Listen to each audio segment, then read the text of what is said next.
The Fairfax Chamber of Commerce hosted the 14th annual Brewfest event at the Fairfax Pavilion that traditionally kicks off the beer season.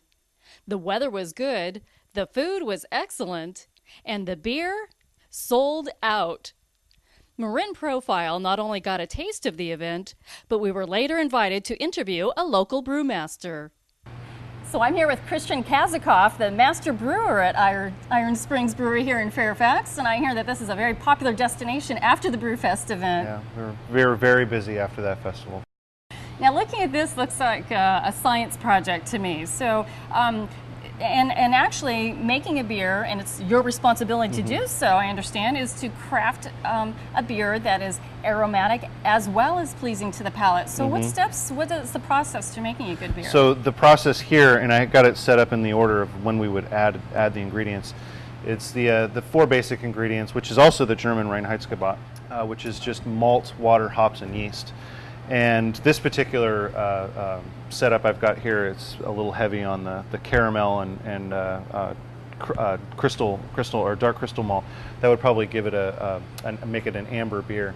But the way it works is we would add this water to the malt at a hot temperature, and what that'll do is it'll start this chain reaction of these enzymes that are in the malt to start converting itself from starch to sugar. And that's where we want.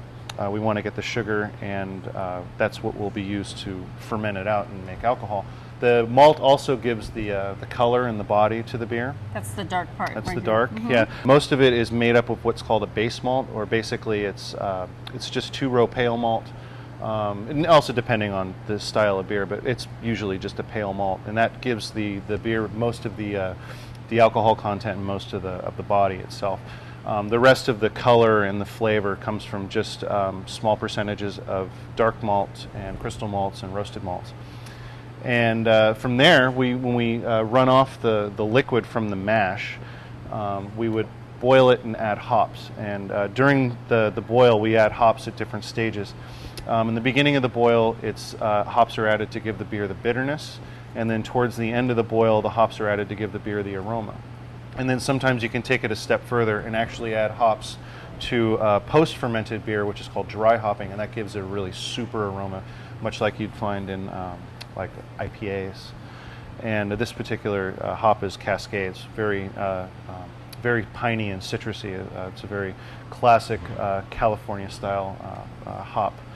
Where is this grown? I've never actually seen it. Most of the hops in this country are grown in the Pacific Northwest, particularly in the area around northeast Oregon, southeast Washington, and western Idaho. The next step to making the beer is after it's all boiled and we have to pump it into a fermenter is when we add the final ingredient, and this is the main ingredient. This is what makes beer, is the yeast. And there are hundreds and maybe thousands of different types of yeast that's out there. There's ale yeast, which this is an ale yeast. There's lager yeast, which makes pilsners and bocks and all that. And this will take about 2 weeks to ferment, and we ferment our beers at about between 68 and 72 degrees. And then about 2 to 3 weeks later, after fermentation usually takes about 5 days, and then there's a phase where you have to kind of let it sit for a little bit and reabsorb, reabsorb flavors and let things kind of meld together. You don't want to make your beer taste young or green, as it's called. And then about another week to 2 weeks of cold conditioning and just letting everything get really, you crash chill it and let everything kind of settle out, and we have beer. We move it into another tank, and we're fortunate here at Iron Springs is that our serving tanks are tapped directly to the bar, so the beer is very fresh. And what type of beer will this yield? This beer would probably make an Epiphany, which is our American style amber, and it's nice hoppy finish to it. Filled to the brim. Filled to the brim. And this beer is very cold, so there's not a huge head on it. The thing with carbonation levels is that as beer starts to warm up, you'll tend to get more that foam, more carbonation coming out of it. I wasn't sure if that was a desired effect, but that's actually the temperature that affects. That's just the temperature that affects okay. it. Yeah, super cold beer.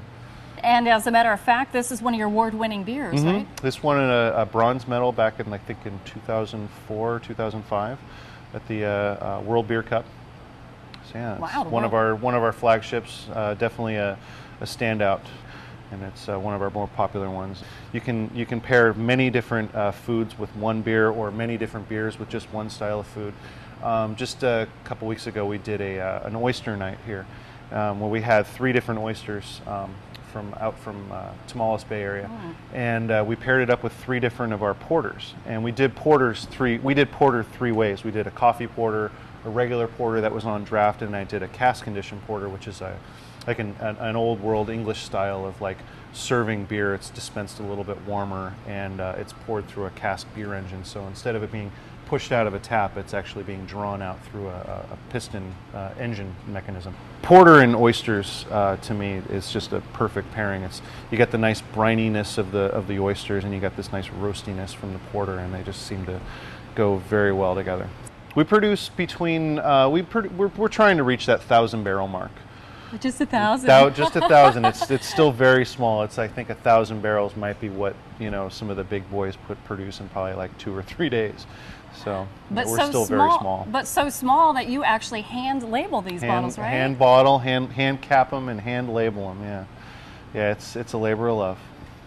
And this, what I have in my hand here, is also one of your award-winning beers. beers. That one, it's our Sless Oatmeal Stout that won a gold medal at the World Beer Cup last year in 2008. And that's very nice, very big, bold, roasty, higher alcohol beer. And it's one of those beers that goes very well at night, like a nightcap type of beer. And so what would be the volume of alcohol in this? That one, I believe, is a little over 8%.